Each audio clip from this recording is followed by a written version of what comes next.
ভারতবর্ষে দ্বিতীয় স্বাধীনতার যুদ্ধ শুরু হয়েছে। গণ অভ্যুত্থান করেই এই সরকারের জবাব দিতে হবে। টিয়ার গ্যাস যদি চলে, এটাও রাষ্ট্র যেন ভুলে না যায় একতরফা টিয়ার গ্যাস চালানোর ক্ষমতা রাষ্ট্রের শুধু নেই। যদি মানুষের অধিকার কেড়ে নেবার জন্য তৈরি হয়, সে আইনকে নিয়ে ছিঁড়ে ফেলে দেওয়াটা আমাদের কাজ। তা মোদী অমিত শাহর রাজত্বে দাঁড়িয়ে যদি লাঠি খায় ছাত্র সমাজ, তারা বলবে ক্ষমতা থাকলে মারো। এটা মোহনদাস করমচাঁদ গান্ধীর দেশ, এটা সাভারকারের দেশ নয়। এটা আমাদের মনে পড়ছে সেই রামদেবের তুলে আনার ঘটনাটা।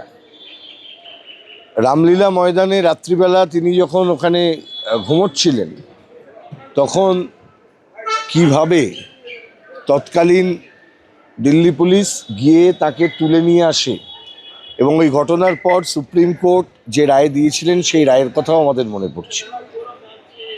আমাদের মনে হচ্ছে যে এটা ভারতের দ্বিতীয় স্বাধীনতার সংগ্রাম শুরু হয়ে গেছে। স্বাধীনতা মনুবাদ থেকে চাই, স্বাধীনতা বিজেপি আরএসএস এর এই বন্ধা রাজনৈতিক চিন্তা যা সমস্ত দেশকে পিছনে ঠেলে দিচ্ছে, তার থেকে চাই।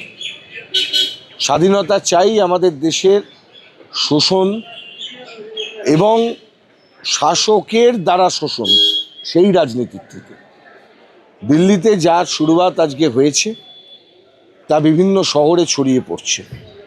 আজকে পশ্চিমবঙ্গেরও বিভিন্ন প্রান্তে দিল্লির এই আন্দোলনের পক্ষে দাঁড়িয়ে বহু মানুষ নামছেন। এটা অত্যন্ত একটা গুরুত্বপূর্ণ বিষয়। বিজেপি যখন মনে করছে আমরা অপ্রতিরোধ্য, সেই সময় দাঁড়িয়ে মানুষ যখন প্রতিরোধের বার্তা দেন, সেটা নিশ্চিতভাবে গুরুত্বপূর্ণ বিষয়। সেখানে সোনাম ওয়াংচুক একজন ব্যক্তি হিসেবে গুরুত্বপূর্ণ ভূমিকা পালন করেছেন। টিয়ার গ্যাস চালানো হচ্ছে, ছাত্ররা অভিযান করছে টিয়ার গ্যাস। তুমি কি বিজেপি ফুল ছুড়বে বলে মনে করো? বিজেপির নেতারা কি ফুল ছুড়বে? আরে টিয়ার গ্যাস যদি চলে, এটাও রাষ্ট্র যেন ভুলে না যায় একতরফা টিয়ার গ্যাস চালানোর ক্ষমতা রাষ্ট্রের শুধু নেই। যদি সাধারণ নিরস্ত্র জনতাকে রাষ্ট্র যদি টিয়ার গ্যাস ছুড়ে ছত্রভঙ্গ করার চেষ্টা করেন, সাধারণ জনতাও তার রাস্তা তৈরি করে নেবেন কিভাবে কোথায় পৌঁছতে হবে। এই যে ছাত্ররা যে সাহস দেখালো, সিআরপিএফকে বলছে স্যার মারুন, আমাদের মারুন। আরে আর মারতে কিছু বাকি রেখেছে নাকি মোদী অমিত শাহর আমলে? মোদী অমিত শাহর রাজত্বে মারতে কিছু বাকি আছে? সবই তো মেরে দিয়েছে। কিছু বাদ রেখেছে? চিন্তার জগৎ সেখানে আঘাত করেছে, চেতনার জগৎ আঘাত করেছে, অন্ন বস্ত্র বাসস্থানের লড়াই আঘাত করেছে, কাজের ক্ষেত্র আঘাত করছে। আপনার শহর, আপনার মাটি, সব কিছুকে আদানিদের পায়ের তলায় ঠেলে দিচ্ছে।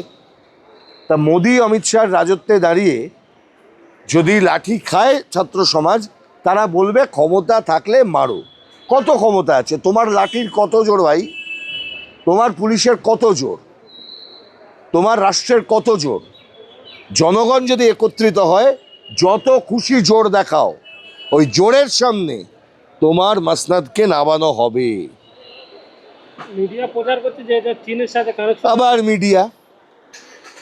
মিডিয়া তো অনেক কিছুই প্রচার করে। মিডিয়ার সব প্রচারে কান দিলে হবে? মিডিয়া শুধু বলবেন না ভারতে কোনো স্বাধীন মিডিয়া নেই, এটা গদি মিডিয়া। বামপন্থীরা সাপোর্ট করতে, তারা তো বলছে যে এটা চীনের সাথে যোগাযোগ আছে বলে। কারা? বামপন্থীরা বলেছে নাকি? বামপন্থীরা সমর্থন করলেই চীনের সাথে যোগাযোগ আছে? চীনের সবচাইতে যোগাযোগ যে চীনের সাথে ভারতের সরকারের আছে, নরেন্দ্র মোদীর আছে। বামপন্থীদের উপর বলে দিলে চলবে? চীনের সাথে ভারত ব্যবসা বন্ধ করে দিক, ট্রেড রিলেশন বন্ধ করুন চীনের সাথে। বামপন্থীদের উপর দোষ দিলে হবে? হবে না তো। বাংলাদেশ, নেপাল এবং শ্রীলঙ্কায় গণ উত্থান হয়েছিল, সেটি কি ভারতবর্ষের দ্বিতীয় স্বাধীনতার যুদ্ধ শুরু হয়েছে। গণ অভ্যুত্থান করেই এই সরকারের জবাব দিতে হবে। কোকরোচ জনতা পার্টি যে বক্তব্য রাখছে, আমি তাকে সমর্থন করছি সম্পূর্ণভাবে। বামপন্থী বা কংগ্রেসদের ভূমিকা কি? কোকরোচ জনতা পার্টি কি দ্বিতীয় স্বাধীনতা? আমি আবার বললাম, বামপন্থীরা ছাড়া এই স্বাধীনতা সংগ্রাম সেদিনও হয়নি, আজও হবে না। কংগ্রেস ছাড়া সেদিনও স্বাধীনতা সংগ্রাম হয়নি, আজও হবে না। কিন্তু যাদের ছাড়া সেদিন স্বাধীনতা সংগ্রাম হয়েছিল, তাদের বিরুদ্ধে আজকে স্বাধীনতা সংগ্রামে আমরা সবাই অংশগ্রহণ করব। বলা হচ্ছে তো আপনারা স্বাধীনতা সংগ্রাম করবেন বলছেন, কিন্তু ভারত তো এখন বিশ্বগুরুর পথে। কে ভারত বিশ্বগুরুকে বলো না। হরমুজ প্রণালীতে যে সমস্ত ভারতীয় নাবিকদের মৃত্যু হয়েছিল তাদের নিয়ে বিশ্বগুরুর মুখে রা কাটছে না কেন? ভারতীয় নাবিক যখন হরমুজ প্রণালীতে মারা গেল মার্কিন সাম্রাজ্যবাদের দ্বারা, বিশ্বগুরুর মুখে আওয়াজ আসছে না কেন? ওসব বিশ্বগুরু ফুরু ওসব চলবে না, সব হয়ে গেছে, মানুষ বুঝে গেছে। আগামী দিন ভয়ঙ্কর, ফ্যাতারুদের দিন আসছে। নবারুণ ভট্টাচার্যের কবিতাগুলো আবার পড়ে নিন, নবারুণ ভট্টাচার্যের ফ্যাতারু আবার পড়ে নিন। সবাই ফিরে আসছে, কমিউনিস্টরা ফিরে আসছে দলে দলে, লাল পিঁপড়ের মতন মানুষ নেমে পড়বে রাস্তায়। গুন্ডা দমন আইন, কিসের আইন? ওরকম আইন কত আসবে, কত যাবে। যদি মানুষের অধিকার কেড়ে নেবার জন্য তৈরি হয়, সে আইনকে নিয়ে ছিঁড়ে ফেলে দেওয়াটা আমাদের কাজ। Civil disobedience is my right.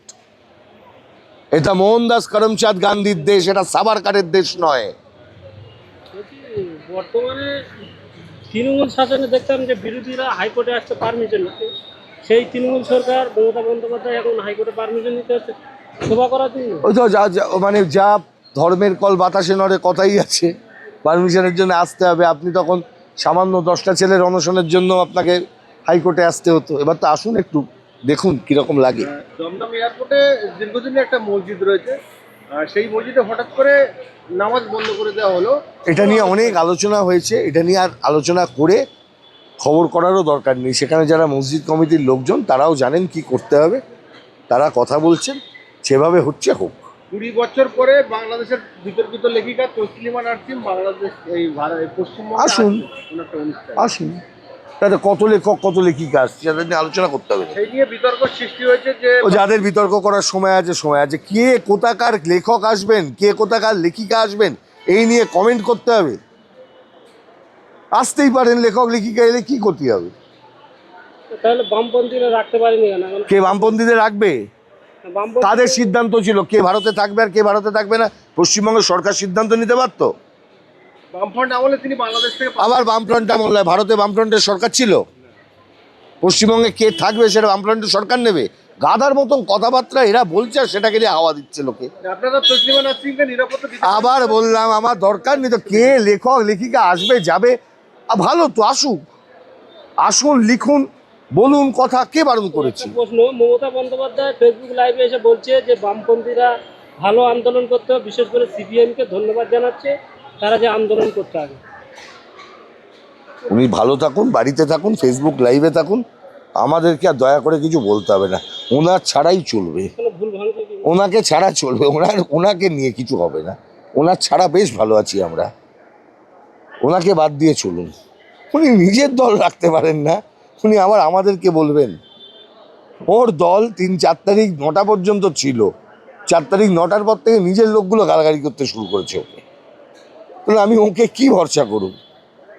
ওর যারা শিষ্য ছিলেন তারাই ভরসা রাখতে পারলো না, আর এখন বামপন্থীদের ভালো হলে কোনো লাভ আছে? নমস্কার, অনেক হয়েছে, একটু মুক্তি দিন আমাদের।